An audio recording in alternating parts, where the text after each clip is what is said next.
Salut chers parents, j'espère que vous allez bien. Je suis là pour vous parler des complexes. Et le thème aujourd'hui c'est votre enfant développe des complexes, comment l'aider à s'estimer. Il faut dire qu'être complexé, c'est rejeter une partie de soi. C'est avoir un sentiment d'infériorité vis-à-vis des autres et le manifester bien sûr dans ses comportements.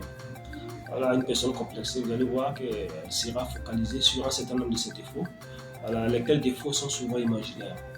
Elle aura toujours une vision déformée d'elle-même.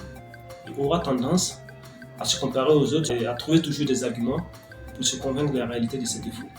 Et vous allez constater du même coup que la confiance en soi et l'estime de soi seront défaillants chez une personne complexée. Parce qu'évidemment, si on n'a pas la conviction de réussir malgré les difficultés, on n'aura pas non plus une bonne perception de la valeur de soi.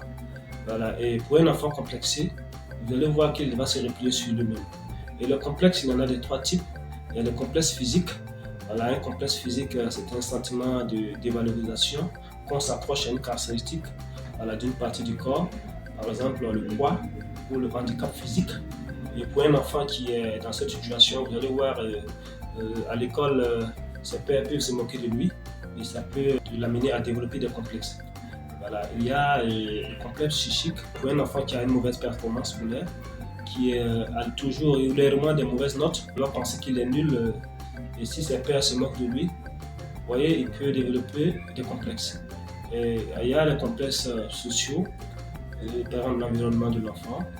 Voilà, et des enfants qui fréquentent une école sont issus de différents environnements, par exemple des quartiers de luxe, des bidonvilles, ou bien même les conditions socio-économiques des parents, le métier même du père, sont des éléments qui peuvent amener l'enfant à développer des complexes.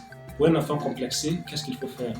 Il faut l'aider à reprendre confiance en lui et à s'estimer, l'amener à se donner de la valeur. Voilà. Et puis, ce qu'on peut faire encore, c'est de l'apprendre à se valoriser, à valoriser sa différence et à s'aimer tel qu'on est. Voilà. Pour un enfant handicapé, je pense qu'il ne doit pas fuir le projecteur de ses pairs. Voilà. Et il peut même l'exhiber.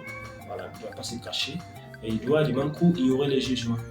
Voilà. Et vous pouvez l'amener à s'accepter. Ici, l'amener à s'accepter, ça veut dire quoi? Ça veut dire tout simplement lui dire que les défauts, les faiblesses, les difficultés sont communs aux êtres humains. Et la perfection n'existe pas. Voilà. Ce que vous pouvez faire aussi, c'est de l'aider à surmonter les jugements. Voilà, et dites-lui seulement que si on te juge, il faut répondre par, si on se moque de toi, répondre par un sourire. Il faut ignorer les jugements. Voilà, et l'apprendre aussi à ne pas juger. Parce que lorsqu'une personne juge, généralement, elle s'attend toujours à être jugée. Voilà, et là, c'est pas bien. Alors, ce qu'on peut faire aussi, c'est de lui raconter des petites histoires bien choisies. Et ces petites histoires bien choisies, voilà, vont influencer ses sentiments, ses émotions, et du même coup donner un sens à ses pensées et inhiber la rumination mentale. Voilà, et ce qu'on peut faire aussi, voilà, si on veut l'aider, je pense qu'il faut éviter les accusations. Et puis l'étiquetage aussi, voilà, tel que tu es le plus intelligent, voilà, tu es un idiot, tu ne vaux rien. Ce sont des choses qui font l'image que l'enfant se fait de lui-même et c'est pas bien. Les parents doivent communiquer avec les enseignants, voilà, en matière de comportement, changement de comportement des enfants. Parce que l'enseignant, c'est l'interface entre le parent et l'enfant à l'école, surtout dans le milieu scolaire. Voilà. Donc l'enfant peut avoir des comportements, peut changer de comportement à l'école. Alors, lorsque l'enseignant remarque cela, je pense qu'il y a lieu d'interpeller le parent. Voilà. Et aussi, l'enfant peut se comporter d'une manière à la maison. Voilà. Et lorsque le parent se rend compte que l'enfant a changé de comportement, il y a lieu qu'il communique avec l'enseignant pour savoir ce qui se passe. L'enseignant était très très important dans la prise en charge, par exemple, des complexes des enfants, surtout dans le milieu scolaire. Voilà, parce qu'il faut communiquer beaucoup avec les pairs, voilà, pour qu'ils aident à surmonter ces complexes, donc pour qu'ils ne se moquent pas de lui.